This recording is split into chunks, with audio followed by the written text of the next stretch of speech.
นะเปิดภาพมากพี่น้องอยู่เพื่อนน้องไม้คือเก่าเด้อมาอัปเดตบ้านน้องไม้พี่น้องมาหอดจอดเทิงแล้วพี่น้องมามีหลายคนพี่น้องจากทีมงานอัปเดตบ้านน้องไม้อันนี้ก็คือเป็นต้นกลางพี่น้องกลางที่ว่ามาช่วยเฮ็ดงานน้องไม้เป็นบ่าวชายสบายดีบ่าวชายสบายดีเด้อสบายดี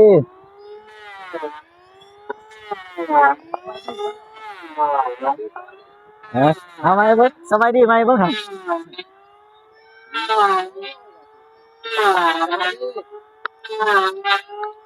ไอ้เนาะเดี๋ยวบ่ได้สิไปอัปเดตเรื่องนั้นมาเบิ่งก่อนพี่น้องไปก่อนเด้อนี่ก็คือเพื่อนน้องไม้พี่น้องที่ว่ากำลังสร้างที่ว่ามีทีมงานมาช่วยพี่น้องมาช่วยก็อันนี้ก็คือบ้านของเพิ่นบ้านน้อยของน้องไม้น้องน้อยพี่น้องบ่ได้ก็มาอัปเดตให้เบิ่งก็กำลังตัดหลังอยู่พี่น้องก็ได้อยู่ประมาณ50%พี่น้อง50%เด้อนี่พี่น้องอืมสร้างเพิ่นก็อยู่เทิงพุ่นพี่น้องสร้างเพิ่นก็มาอัปเดตให้เบิ่งพี่น้อง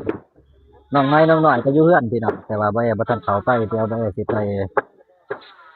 อัปเดตให้เบิ่งพี่น้องให้กับไปอัปเดตไปสอบถามให้เบิ่งพี่น้องไปรีวิวให้เบิ่งพี่น้องเดี๋ยวรีวิวเฮือนก่อนพี่น้องแล้วก็สิไปหาน้องน้อยกับน้องไม้เด้อ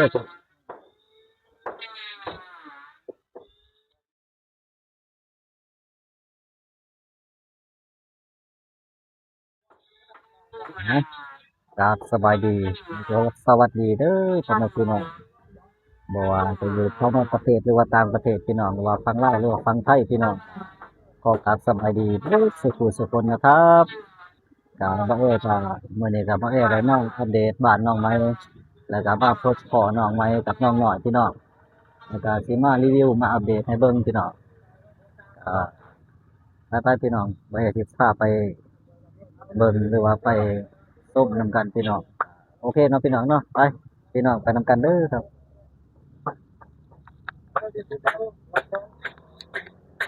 เดี๋ยวมาทางนี้พี่น้องทางนั้นเป็นแสงอยู่ก็มีหลายคนพี่น้องที่ว่ามามีเบาอานงมีเบาโกแล้วก็มีหลายคนอันนี้จะเป็นบ้านเก่าของน้องหน่อยที่ว่าเคยอยู่เคยอาศัยจะมาพบมาพอกับบ่อทรายสบายดีบ่อทรายเด้อหาแอร์ก่อนโอ้สิเอารถไปเหยียนบ่เลยเอาใหม่เอาสบายดีสิกลับแล้วบ่กลับแล้วบ่เอารถโอ้เอารถออกบ่โอ้รถที่ว่าเพิ่นเอาใหม่มาส่งพี่น้องเดี๋ยวรีวิวให้เลยพี่น้องเพิ่นเอาใหม่มาส่งใหม่เอาใหม่มาใหม่พี่น้องเข้ามาเลยเข้ามาเลยใหม่เฮือนพี่น้องในบ้านของน้องไม้แล้วก็น้องน้อยพี่น้อง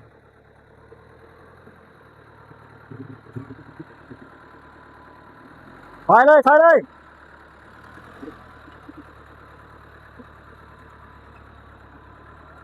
เอาใหม่มาส่งเถอะไปเลยไปเลยไปเลย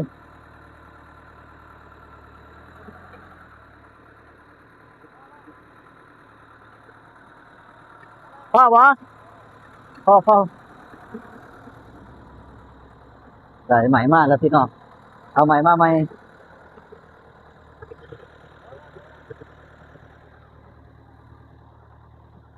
โอเคโอเค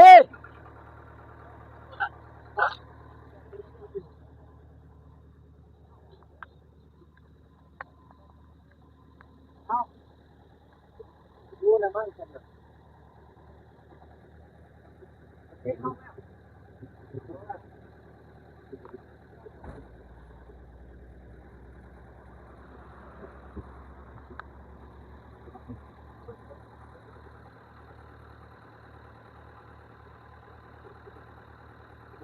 เอามาจะใส่ใหม่สร้างมาก เอา เนาะ เกิดเอาหาเอาไปข้างหน้าระบบมันมาเตือน ตัวนี้แล้วตัวนี้ก่อน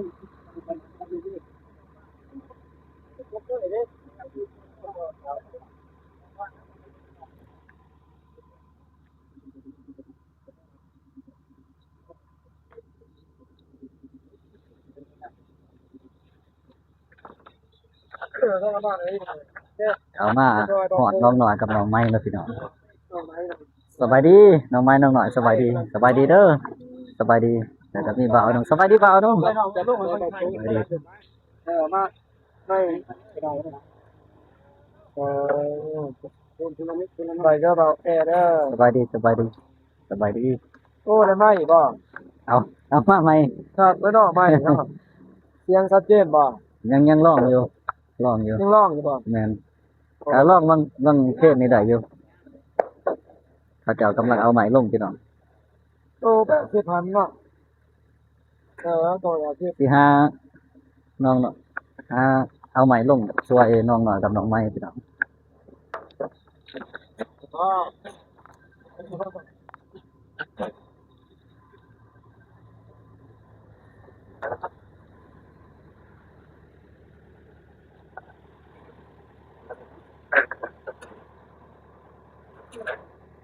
อ วาง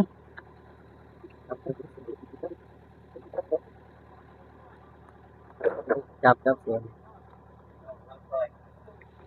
เป็นบ่ตอนนี้บ่เอกาสิได้เอาไม้ลงช่วยน้องหน่อยกับน้องไม้เนาะพี่น้องเนาะก็สิเริ่มเอาไม้ลงช่วยเพิ่นพอเพิ่นเป็นผู้หญิงพี่น้องบ่เอกก็ต้องได้ช่วยเพิ่นพี่น้องเอาไม้ลงก่อนเด้อพี่น้องเด้อ แม่พ่อ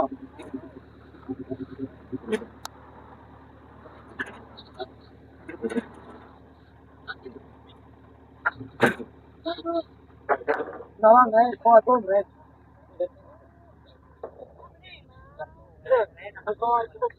ก็ นี่บ่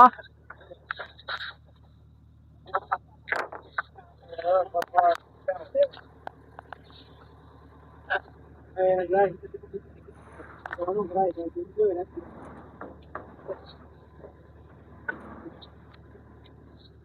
ได้ป่ะ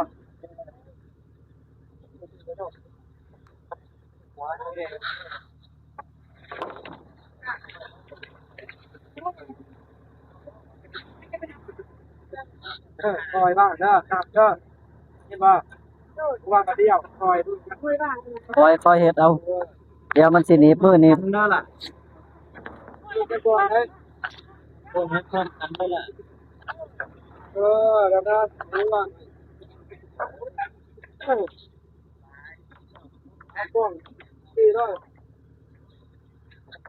จะมากันดาวไหนคน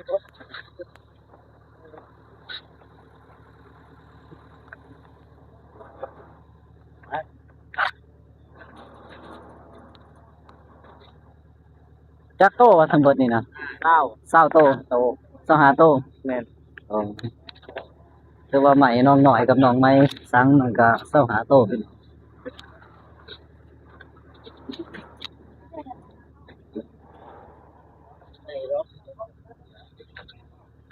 ตอนแรกเขามากัน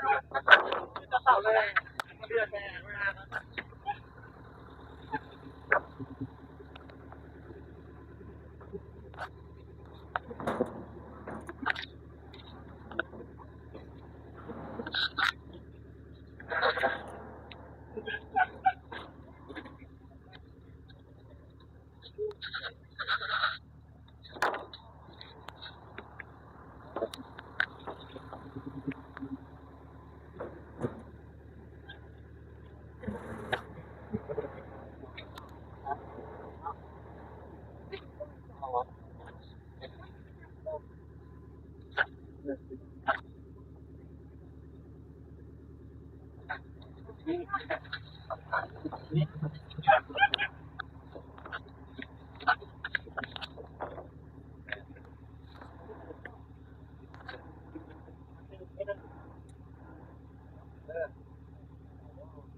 เจ้าแต่ว่า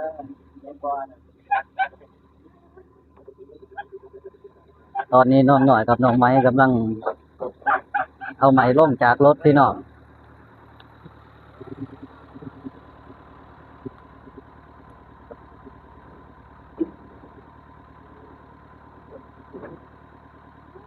เอาดึงแห้งดึงแห้งมันฆ่าบ่มันฆ่าบ่คิดว่ามันฆ่าสิไปแป้งสวยแต่ว่าได้เอาไหมลงนะพี่น้องเอาสร้างเอาลงสวยในสร้าง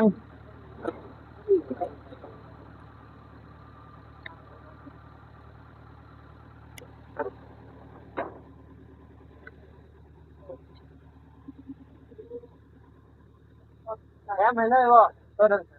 แถมไปเลย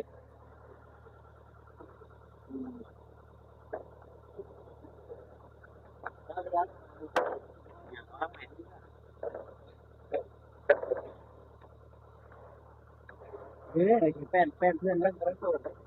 เงินโตให้สุสกี5แผ่นเดี๋ยวแล้วมาสุ่มเด้น้อยเราสั่นเด้สั่นปิดท่านต้องลดน้อยจะได้ ก็ถือว่าสำเร็จพี่น้องก็ถือว่าจบพี่น้องหลังจากที่ว่าเพิ่นมาส่งแล้วก็น้องเนาะกับน้องไม้ได้เอาไหมลงจากรถก็ถือว่าสำเร็จพี่น้อง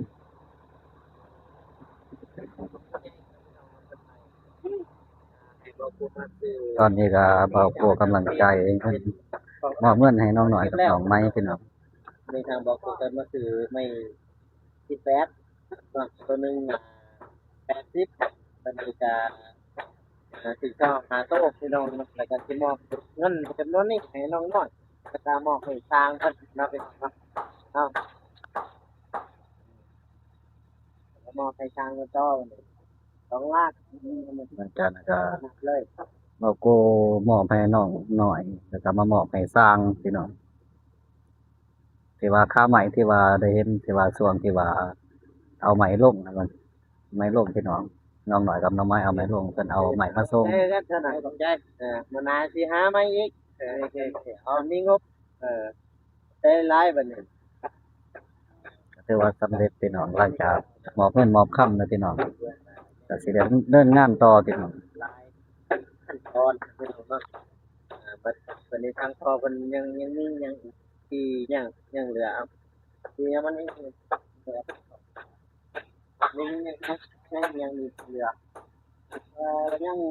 จะท่านพ่อจะ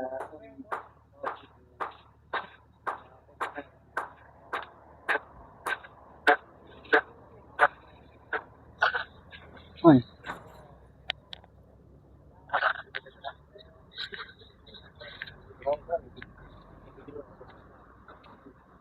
โดยก็มาหาน้องไม้พี่น้องเลยก็สิถามความ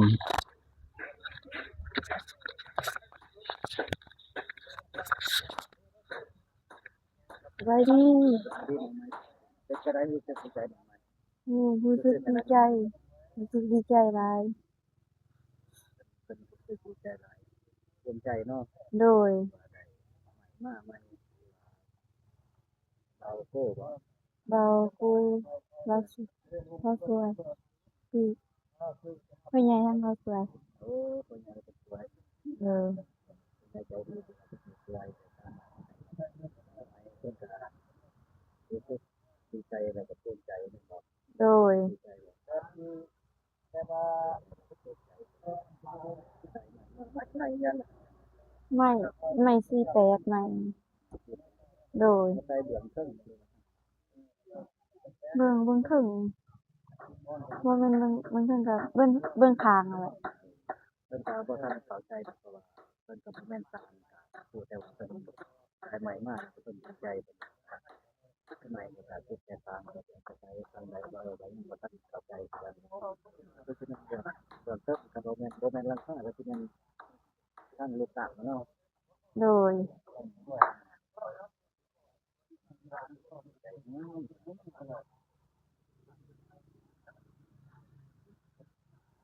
ใจได้น้องเนาะน้องไม้เด้อ เอ้ย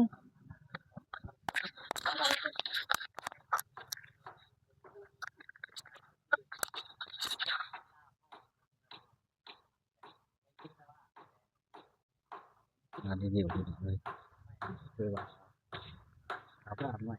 อาม่าใหม่พี่น้องอาม่าบางยานพี่น้องนี่แหละใหม่หนองใหม่แล้วก็หน่อยพี่น้องคือว่าสร้างบ้านใหม่พี่น้องแล้วก็มีทีมงานหลายคนที่ว่าเพิ่นมาอัปเดตบ้านหนองใหม่ให้พี่น้องเนาะ